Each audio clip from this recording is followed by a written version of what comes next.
I saw Pac 20 minutes before he got shot. I saw Pac in Vegas, about to get into the car. He's coming out the hotel. And we walked off, and we got in the cab, and they got in the Bentleys and all that other stuff. And, you know, we went on to another party, and 20 minutes later, we heard Pac got shot. I was at Warren G's house in the living room. I think we was playing a video game, and we kept getting a whole bunch of calls and pages. Somebody told us to turn on the news, and we turned the news on, and we seen the little shit. I remember calling a Fanny and saying, Faye, do I need to get on a plane right now? She said, Jada, he's gonna be okay. You get here when you can. I drove down there to the hospital because I wanted to see my nigga, you know what I'm saying, make sure he was straight. I'm thinking that he was gonna make it. It was Pac. He'd been shot before. Fine. Our first reaction was, again? You know what I mean? And then he was like, he gonna be all right, because, you know, this is after he got shot 5 times. He was like a cat with like 9 lives. I had went to see him when he was still alive. And I said a little prayer to him in his head and held his hand and whispered at him, you know, said my piece with him. You know, he didn't have no consciousness, but I felt like my spirit and his spirit connected, and I felt like he got it. When I heard that Tupac died, I was cooking in a restaurant. It was a sports bar, so there was a big TV screen, and we all just kind of watched it, just like, you know, just dazed. My mother knocks on the hotel door. Will opens the door. Soon as I see her face,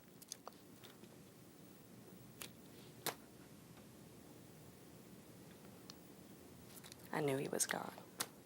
I cried like my mother cried when Marvin Gaye died. A lot of people that worked at the job that I worked at didn't understand Tupac or didn't understand the music, so we're looking at us like, what's wrong? What's the big deal? Get over it. And it's like, nah, this is a really fucked up day. For the longest, I think anybody who had something to do with hip hop and loved the music there was a sense of mourning for a long time.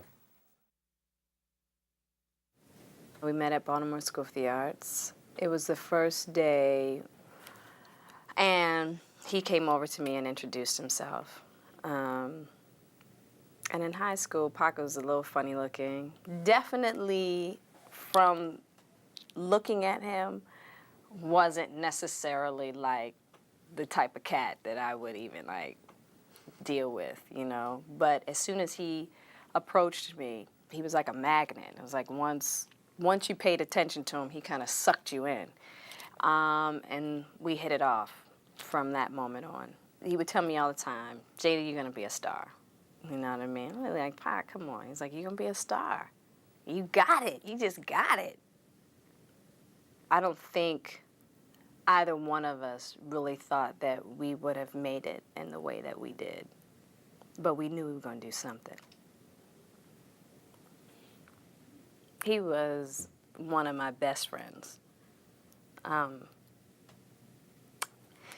He was like a brother. And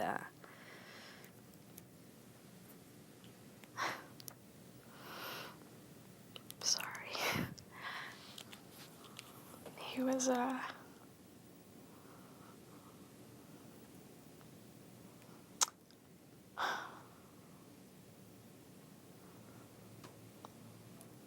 mean, it was beyond friendship for us, you know, as far as just, it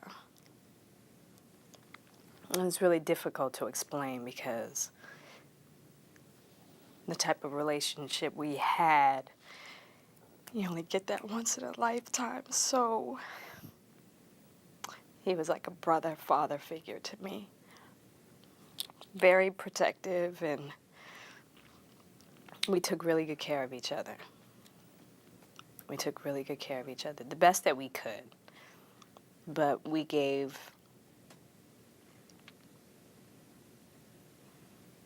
We gave each other a lot.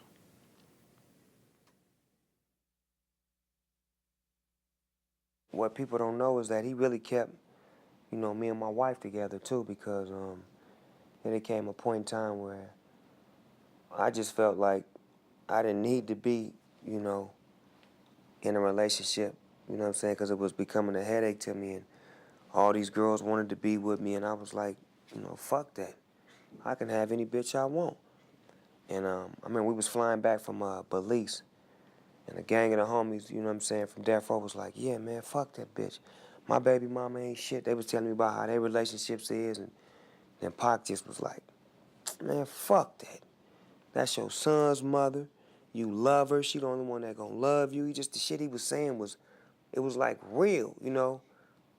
And it was sounding crazy coming from him because he didn't have no relationship like that. But for him to tell me that, the shit really stuck in my heart. When I got home, you know, we pieced it back together, and me and my wife, you know what I'm saying, we worked it out and eventually got married, you know what I'm saying? It was like, I gave him a lot of credit for that because I didn't have no direction. I didn't have nobody to talk to, and I was like young and I didn't really know. So, you know, his advice stood out more than the negative advice did. He been everywhere. He lived in New York, Oakland, here, there. He had so many stories. He had so many, you know what I mean? Everybody else was from one hood. We could tell you about how it is in our hood. He could tell you about how it was in different hoods all over. He could tell you about how it was in the Black Panthers. He could tell you, you know what I mean? So anybody who didn't listen to Pac and just shrugged off what he was saying is just this nigga just out here talking or whatever. It was missing a jewel, was missing something that they could have took with for the rest of their life. And I'm glad that I was. He was so much of an influence. You know, he with me forever. You know what I mean? For life.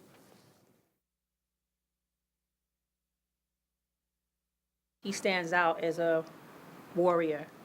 He was always, I guess, fighting for a cause of freedom, you know, I guess to get free on the outside when, you know, in reality, the freedom is inside, and he was just dealing with so much.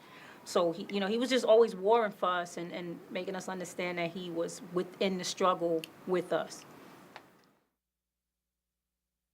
Tupac is the largest selling rap artist, you know, and I think that's because of his consistency and his work ethic.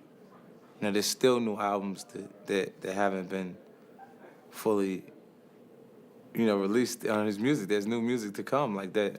It's not even over yet. You know, like when people have sightings of Elvis, Elvis material he's our Elvis. I always knew that Tupac was talented and creative. But the other thing I always knew was the weight that he carried.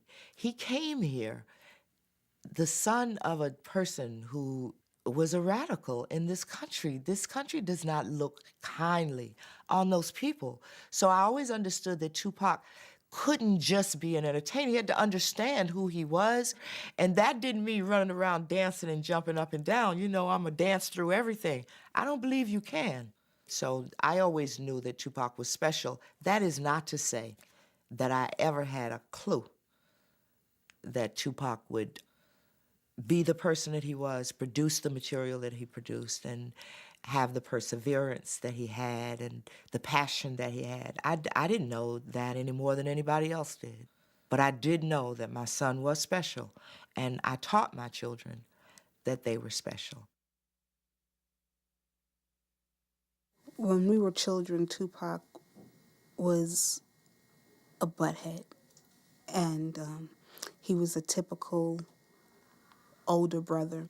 He would tie my dolls by the neck and hang them and use them as piñatas. When it was his night to wash the dishes, if mommy wasn't there, he would beat me up if I didn't do it or lock me in a closet. You know, I was afraid of the dark. That was the average family life that we had.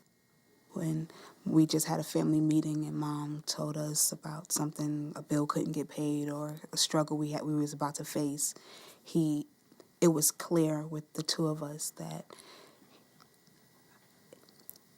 all I had to do was be a little girl and he would take care of it. our conversations then turned into, don't worry, said, I'm going to make sure things are okay. He was completely nurturing and actually maternal. So he was our provider. I mean, if you think about it, even to when he died, he was 25, no kids, no wife, no anything, and he actually took care of his entire family. And that was him. Tupac was a complete man. And looking at that movie, we realized once again how much we missed him in our life. We missed his laughter. We missed his criticism. We missed his energy all day. We miss his anger because his anger helped motivate us. His anger was because he saw more greatness in us than we saw in ourselves. And he thought we were a little too slow on the get up.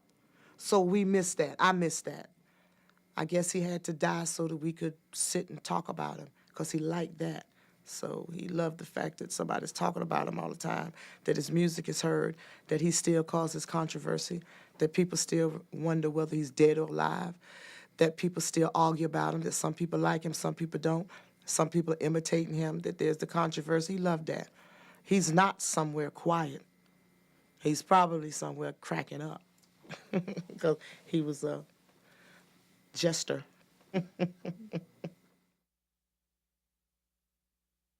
What made Tupac happy is to see his family succeed and see his family. He was a family person. He was Tupac. He never changed. I mean, when he became a star and stuff, he still like Tupac was of old. I couldn't see nothing different, except he just had them bodyguards watching after me, you know. I learned from Tupac that you can do and be whatever you want to be in this world, and you could really come and start from nothing. He proved that to me. I've seen it with my own eyes, because it's not like we came from a family of lawyers and doctors. No.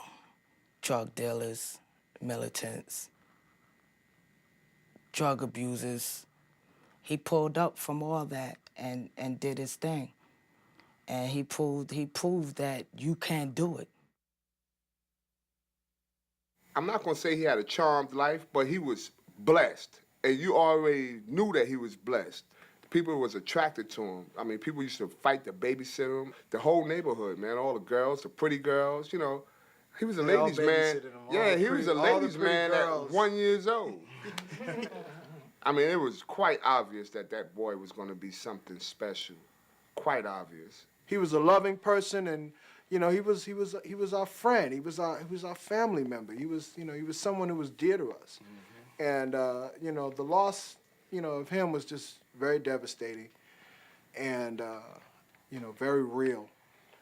A lot of little things that he did inspires my life today to make me who I am, and I love him. And I'm grateful to God and to his mama and daddy and to my mother and to all my family for cultivating a person like Tupac in my life. Pac had a crazy impact on my life. Every level of my family is affected by him right now, to this day. You know what I mean? He still support the whole family. You know what I mean? He still pay for kids' Pampers and shit. You know what I mean? He's still putting food on people's tables and paying for Thanksgiving and Christmas and shit like that. So he affected my life like a motherfucker. Pac, for us, the outlaws, the younger dudes in the family, he was like our champion. When everybody was like, yo, them niggas ain't shit, they ain't doing shit, they sitting around, they lazy, they don't want to do shit. Pac would be like, nah, fuck that. They ain't lazy. Them is my niggas, they rapping, that's what their job is. They rapping, they all right. Pac was the one that stuck up for us. Like, nah, that ain't what's going on. Nah, they ain't doing that. They rolling with me.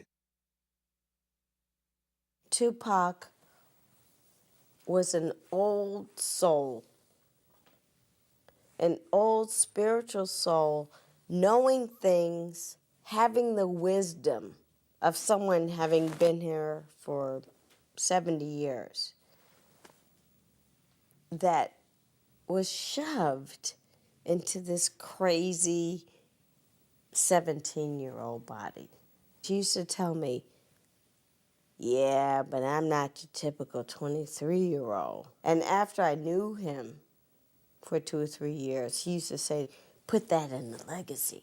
Write that down in the legacy. And I thought, boy, this ain't no legacy. And it was.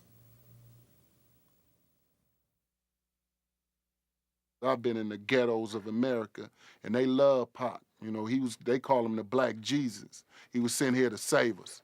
That's what a lot of real cats, I mean murderers, killers, carjackers, whatever you want to name.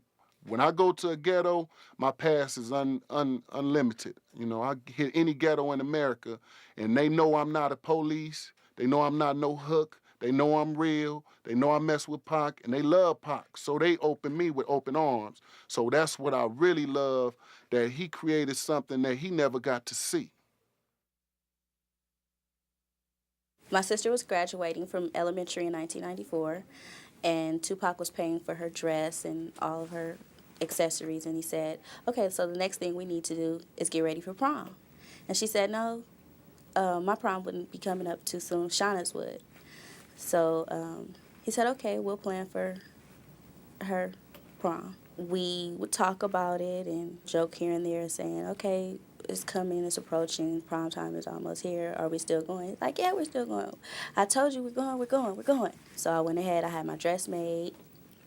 Prom came around June 7th, 1996. Limo picked me up, and he told me, he's like, you look beautiful. I never seen you dress up like this. When we were walking in, all the kids are like, we danced one song, and then we left. I think the world's lost a good person, and a lot of people